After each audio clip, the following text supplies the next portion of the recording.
Hi again, this is part two of our process journal. So, as I was stating earlier, you might go to more than one source, potentially even three sources to help you answer one research question. That's completely fine. What's really important is that you get a full and rich answer for your question. My last question is dealing with resources and what the refugees need. And so for this one, I'm going to actually interview someone, Mr. Park. And in order to do that, I need to create some research questions, and those might be part of my notes. For the MLA citation, I won't have one because I'm actually creating the interview. I'm not reading one, I'm making one myself. So you would just make a note of that there, that you're conducting the interview. Make sure and think about how this interview is going to connect back to my goal. So by talking to someone and hearing about what refugees need, a man who works with them, will be able to give me some real concrete answers. And then I'll be able to put my questions and answers into my notes based on my time with him. Okay, let's talk about extracts and artifacts. So, over on the left is a nice long list of anything you might want to consider adding into this section of your process journal. So for me, when I went to the Liberty in North Korea office, I found it on Google Maps and I went ahead and screenshot the route from my computer so I would know how to get there.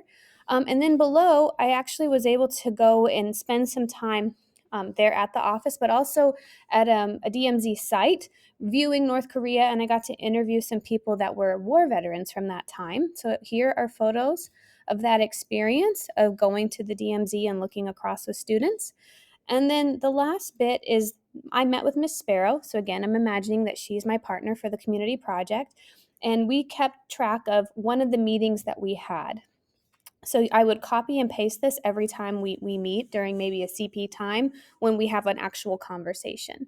So I wrote down here the things we did today. We're actually going to add some more research questions. We both decided that we need more time. And so we're going to use the Thanksgiving break from school to actually connect over the phone. So we're going to do that research and then talk together on the phone to catch up on any of that additional research. We haven't met with our mentor yet, so I made a note for that. We really want to get that done next week.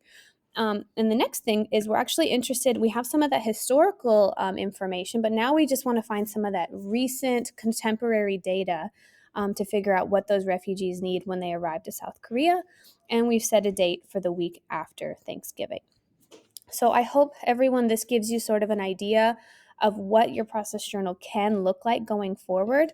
If you see down here, there's something about those research skills. We're going to be touching on those next week. But if you are practicing skills, it's important to document what you're practicing. You'll be able to see these in the Criterion A packet. And I hope that you're able to just copy and paste and reflect on those. We'll make time for that next week. Okay, thank you for listening, and we'll talk again soon.